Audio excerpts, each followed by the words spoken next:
오늘은 바로 전에 기록되는 시편 103편 말씀을 봉독해 올렸는데요. 여호와께 감사하라는 말씀에 이어서 오늘은 여호와를 송축하라. 1절과 2절 말씀 속에서 송축하라는 말씀이 3번이나 반복적으로 기록이 됩니다. 내 영혼아 여호와를 송축하라. 내 속에 있는 것들아 다 그의 거룩한 이름을 송축하라. 내 영혼아 여호와를 송축하며 그의 모든 은택을 잊지 말지어다. 다윗이 하나님을 향해서 감사 찬송을 부를 때에 그 영혼에게 하나님을 송축해야 한다. 여호와 하나님을 송축해야 된다. 그렇게 명령하고 있는 오늘 이 하나님의 말씀, 우리가 주시는 몇 가지 교훈을 듣게 되는데요. 3절 말씀 보면 그가 내 모든 죄악을 사하시며 하고 기록을 하고 있습니다. 모든 죄를 언제나 사하여 주시는 하나님을 송축하면서 살아가는 그런 성도들이 될 수 있어야 한다. 사하시며 하는 말은 히브리 원어로 보면 하솔레아흐라는 말로 되어 있는데요. 문자적인 뜻은 도말하다, 깨끗이 하다라는 뜻을 가진 말입니다. 그러니까 하나님께서 우리 죄를 사하여 주실 때 그 죄를 그냥 적당히 이렇게 사하여 주시는 것이 아니라 아주 완전하게 우리 죄를 없애주시고 아주 완전하게 우리 죄를 깨끗이 도말하여 주시는 그런 하나님이 되신다.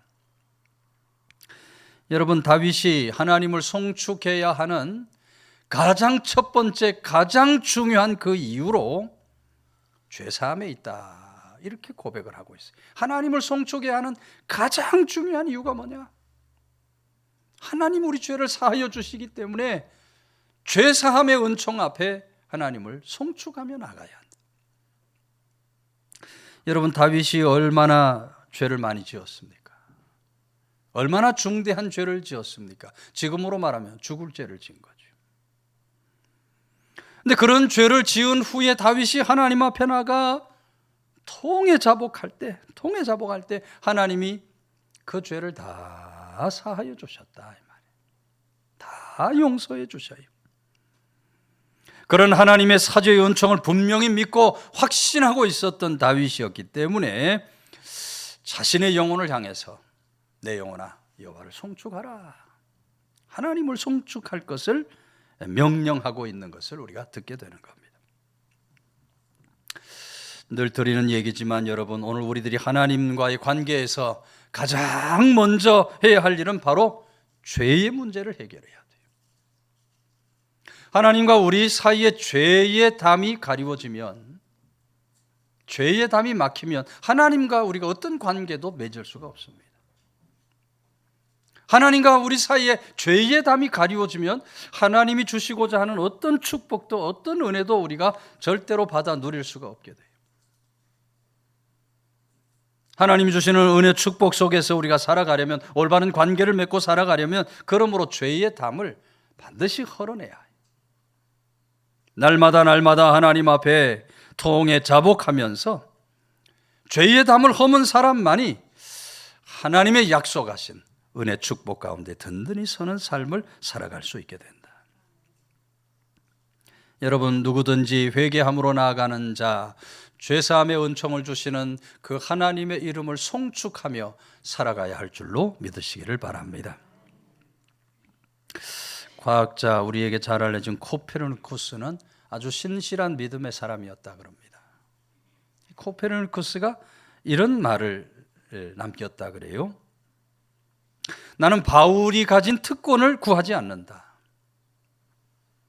나는 베드로에게 주신 능력도 구하지 않는다. 나는 다만 십자가에서 강도에게 주신 용서를 구한다 그랬어요. 여러분, 죄사함을 받는다는 것, 용서함을 받는다는 것이 얼마나 중요한 것인가 하는 것을 잘 보여주는 이야기가 아닐 수 없어요. 오늘 우리들은 예수 그리스도를 믿음으로 죄사함을 받고 약속하신 저 천국 영생을 누릴 수 있는 그런 은혜, 권세를 입은 사람들입니다. 그러므로 오늘 우리들이 날마다 우리 죄를 자복할 때 죄사함의 은총을 베풀어 주시는 그 하나님을 소리 높여 송축하며 살아가는 그런 믿음의 사람들이 반드시 될 수 있어야 한다. 오래전 미국 미식 축구 경기 명장면이 소개되는 프로그램이 있었습니다. 조지아 공과대학교와 남가주 대학교가 로즈볼 미식 축구 시합을 하고 있어요.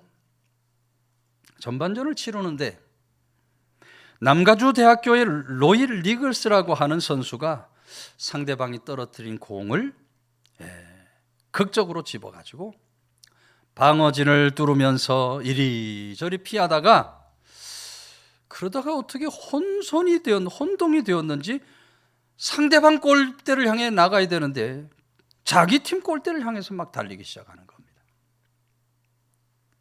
같은 팀인 베니 롬이라는 선수가 골문 1m 앞에서 가까스로 태클로 저지하지 않았다면 로이는 분명히 자살 터치다운을 하고 말았을 겁니다.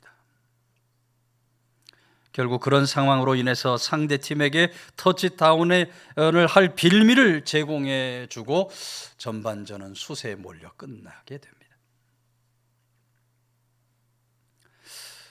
전반전이 끝나고 로이 선수가 너무너무 부끄러워서 양손으로 눈을 가린 채 코너에서 눈물을 쏟아내고 있어요. 모여있는 모든 관중들이 그런 로이 선수를 코치가 어떻게 할 것인가 궁금해하고 있습니다. 후반전에는 분명히 이 선수를 내보내지 않을 것이다, 이렇게 생각을 한 거죠. 전반전 끝나고 후반전에 임하기 전에 코치의 짧은 한마디는 전반전에 뛰었던 선수들이 후반전에도 다시 뛴다. 모든 선수들이 경기장을 향해서 달려나가는데 로이는 움직일 수가 없어요. 코치에게 코치님, 저는 후반전 못 나갈 것 같습니다. 저는 저희 팀과 제 자신에게 정말 부끄럽고 수치스러운 일을 저지르고 말았습니다. 밖에 있는 수많은 관중들 그 초람을 감당할 수가 없습니다 하면서 울먹입니다. 그때 코치가 로이의 어깨에 손을 얹고 하는 말이, 로이, 실수는 걱정하지 말고 다시 나가 뛰어라. 게임은 이제 절반밖에 지나지 않았다. 로이의 그 어마어마한 실수를 코치가 용납을 해준 겁니다. 용서를 해준 거예요. 로이가 자리에서 일어나 다시 나가서 후반전을 뛰었고요. 후반전에는 정말 조지아 팀 선수들이 감탄할 만한 아주 탁월한 경기를 보여주면서 승리를 거머쥘 수 있었던 겁니다. 여러분, 오늘 우리 하나님께서는 그 코치와 같이 우리들의 실수를 다 용납해 주시는 하나님이십니다. 우리들의 잘못을 모두 다 용서해 주시는 그런 좋으신 하나님이 되셔요. 비록 내가 죄를 짓고 회개하고 세상에 나아가 또다시 그 죄를 저지르는 그런 우를 범한다 할지라도 하나님 앞에 나와 통해 자복하며 하나님은 언제나 우리들에게 죄사함의 은총을 베풀어 주시는 그런 좋으신 하나님이 되신다. 우리 모두 감사의 절기를 보내면서 그 무엇보다도, 그 어떤 것보다도 오늘 우리들의 모든 죄를 용서해 주시는, 죄를 사하여 주시는 그 하나님을 송축하며 나아가는 그런 믿음의 영적 다윗들이 다 되시기를 주의 이름으로 축원해 드립니다. 3절 후반부는 그가 내 모든 죄악을 사하시며 내 병을 고치시며 그랬어요. 내 병을 고쳐주신다. 고치신다 하는 말도 하로페라고 하는 말인데 수선하다, 고치다, 치료하다라는 의미를 가진 말입니다. 본래 원형에서 파괴돼서 변질된 것을 바르게 고치고 수선해 준다고 하는 것을 암시하는 동사로 되어 있어요. 여러분, 하나님의 치료는 망가진 것을 온전하게 회복시켜 주시는 그런 치료입니다. 하나님은 우리를 창조하신 분이시기 때문에 우리들의 체질을 너무나 잘 알고 계셔요. 우리가 흙으로 지어졌기 때문에 진토임을 하나님이 너무나 잘 아십니다. 그러므로 오늘 우리가 우리 체질, 우리 마음 온전히 고쳐줄 수 있는 하나님 앞에, 창조주 하나님 앞에 나아가 부르짖어 기도하고 간구하며 살아가는 성도들이 되어야 할 줄로 믿으시기를 바랍니다. 오늘 우리가 살아가는 동안 여러 가지 질병을 경험합니다. 원치 않은 육신의 질병도 당하고, 요즘 같은 시절은 이 정신적인 마음의 그런 질병을 너무너무 많이 앓고 살아가고 있어요. 세상을 살아가는 동안 우리가 질병을 피할 수가 없지만, 그러나 그런 질병 가운데서라도 하나님 앞에 나와 부르짖어 기도하고 간구하면 하나님은 반드시 고쳐주시는 하나님, 우리 육신을 고쳐주시고 우리 마음의 영혼의 병을 고쳐주시는 하나님, 고치시는 하나님을 송축함으로 나아가는 믿음의 사람들이 되어야 할 줄로 믿으시기를 바랍니다. 정인숙이라는 목사님이 쓴 책 중에 모든 병을 고치시는 예수라는 제목의 책이 있습니다. 정인숙은 목사가 되기 전에 이미 문학지 등단한 작가였다고 하는데요, 책을 쓰고 난 후 인터뷰에서 이런 얘기를 해요.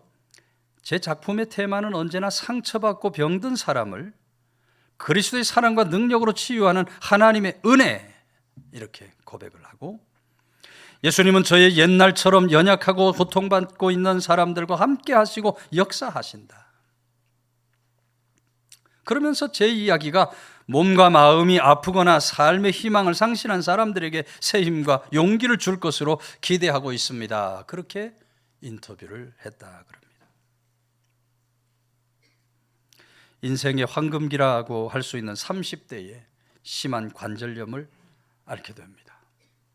얼마나 심한지 사지가 오그라붙는 불구의 몸이 되는 거예요. 정말 말할 수 없는 고통, 말할 수 없는 두려움, 상실감, 우울감에 사로잡혀 살아갈 수밖에 없어요. 매일매일의 삶이 지옥과 같았다 그랬어요. 산후요독으로 류마티스성 관절염을 앓게 되는데요, 그래서 병원 치료를 잘 받아야 되는데 요즘에 이 민간요법들, 이렇게 하면 좋다 저렇게 하면 좋다, 민간요법들이 너무 많잖아요. 민간요법을 잘못해가지고 병을 키우게 되고요, 결국 대소변을 받아낼 정도로 중증 장애를 앓게 됩니다. 그렇게 되니 여러분 어떻게 되겠어요? 남편이 같이 살 수가 없는 겁니다. 이혼을 하게 되는 거예요. 모든 것이 정말 원망불평입니다. 매일매일이 한숨 눈물입니다. 증오심이, 어떻게 하나님께서 나에게 이 젊은 나이에 이런 고통을 주시는가?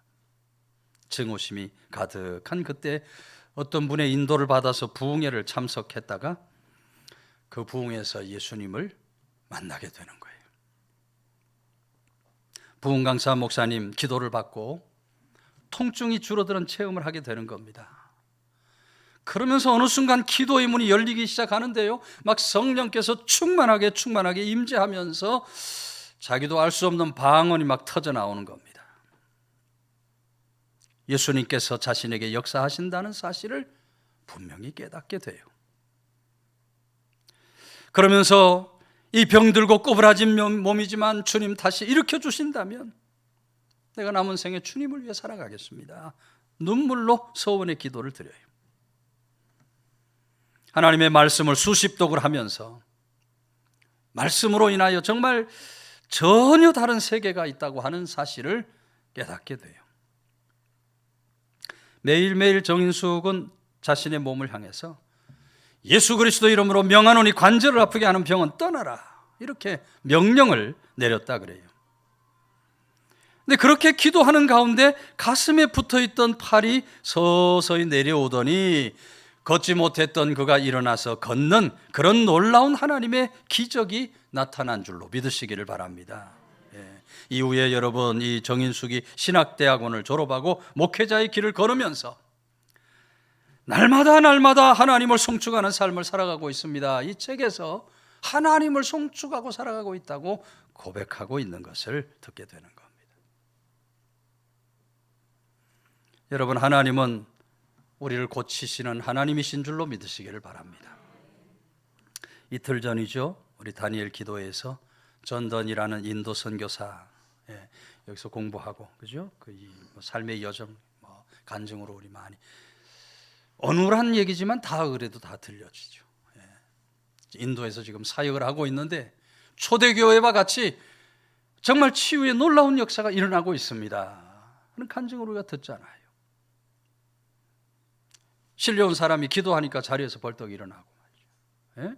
임신을 못한다고, 병원 8곳에서 임신 못한다고 하는 사람이 기도받고 3주 만에 이 임신을 했다고. 이런 신기한 역사들이 지금 인도 땅에서 일어나고 있습니다. 간증을 들으면 얼마나 우리가 도전을 받고 은혜가 됐는지 몰라요. 오늘도 살아계신 하나님은 우리를 고치시는 하나님이신 줄로 믿으시기를 바랍니다. 믿음으로 우리가 하나님 앞에 나아가 부르짖어 기도하고 간구하면 우리 육신도 고쳐주시고 우리 영혼도 고쳐주시는, 치료해 주시는 좋으신 하나님이 되신다. 그래서 우리 옆 사람과 인사합시다. 치료해 주시는 하나님을 송축하며 삽시다. 치료해 주시는 하나님을 송축하며 삽시다. 날마다 우리를 고쳐주시고 치료해 주시는 하나님, 감사의 계절, 감사 찬송 영광을 돌려드리며 송축하며 나아가는 성도들 다 되시기를 주의 이름으로 축원해 드립니다. 마지막 5절은 좋은 것으로 내 소원을 만족하게 하사 내 청춘을 독수리같이 새롭게 하시는도다 그랬어요. 소원이라는 말이 나오는데 히브리 원어로 보면 에드에크라고 되어 있고요. 이 소원이 단장하다, 꿈이다, 이런 뜻으로 번역이 되어 있습니다. 소원이 단장하다, 꿈이다. 그러니까 하나님께서 모든 좋은 장식을 가지고 하나님의 자녀를 단장시켜 주시는 것, 그것이 바로 소원을 이루어 주시는 것이 된다, 이 말이에요. 근데 본문에서 말하는 다윗의 초점은 그냥 소원이 아니고 좋은 것으로 소원을 만족해야 한다. 좋은 것으로의 그 초점이 있어요. 하나님 우리 필요를 따라서 우리에게 공급해 주실 때 가장 좋은 것으로 공급하시고 가장 아름다운 것으로 만족하게 해주시는 그런 하나님이 되신다. 그러므로 여러분, 오늘 우리들이 최선의 만족을 얻기 위해서 찾아야 할 분은 오직 하나님 한 분인 줄로 믿으시기를 바랍니다. 하나님만이 우리 소원을 만족해 할 수가 있어요. 우리 소원을 만족하게 해주시는 그 하나님을 우리는 날마다 송축하며 나아가는 믿음의 사람들이 반드시 될 수 있어야 하겠다. 영국의 에드워드 7세, 빅토리아 여왕의 맏아들로 태어나서 빅토리아 여왕이 세상을 떠난 후에 왕위를 계승한 그런 왕입니다. 어느 날 이 에드워드 7세가 민정을 시찰하려고 멀리까지 나갔다가 그만 저녁에 해가 저물고 말았어요. 궁정으로 돌아가야 하는데 길이 너무 멀어서 어떻게 궁정까지 가나 걱정을 하고 있을 때 마침 마차 한 대가 앞을 지나갑니다. 에드워드가 마차를 세워놓고 농부에게 좀 태워달라고 부탁을 하니까 올라오십시오. 마차에 올라갔어요. 평상복을 입고 시찰하는 누군지 모르죠. 농부가 물어요. 누구십니까? 어떤 분이십니까? 하고 물으니까 에드워드가 나는 이 나라의 황제 에드워드 7세입니다 라고 대답을 해요. 농부가 말도 안 되는 얘기죠. 어떻게 황제가 여기를 돌아다니나? 농담으로 알아듣고 당신이 에드워드 7세면 나는 로마 교황이요 그랬단 말이에요. 그러니 에드워드 7세가 농부에게 그래 교황님은 소원이 무엇입니까? 고 물어요. 농부가 제 소원은 마차가 너무 오래됐으니 새 마차 하나 갖는 게 소원이죠. 소원을 얘기해요. 마차가 궁정에 가까이 와져서 왕이 마차에서 내리니까 궁정 지키고 있던 호위병들이 막 급히 달려와가지고 왕을 모십니다. 농부가 그때서야 그가 진짜 에드워드 7세라고 하는 사실을 깨닫고 깜짝 놀라게 되는 거예요. 이 농담을 한 왕에게 사과를 하려고 하는데 왕이 급하게 궁정으로 들어가는 바람에 제가 잘못했습니다. 사과를 못하고 말았다 이 말이에요. 그날 저녁부터 농부가 걱정이 이만저만이 아니에요. 왕을 알아보지 못한 것도 그렇지만 내가 교황이라고 농담을 했으니 말이지, 이거 뭐 언제 잡혀가도 할 말이 없는 그런 상황에 놓인 겁니다. 근데 며칠 후에 그 농부의 집에 군사들이 새 마차 한 대와 편지 한 통을 가지고 왔어요. 그 편지를 열어보니 로마 교황께 새 마차를 선물로 보냅니다. 에드워드 7세 이렇게 써 있는 거예요.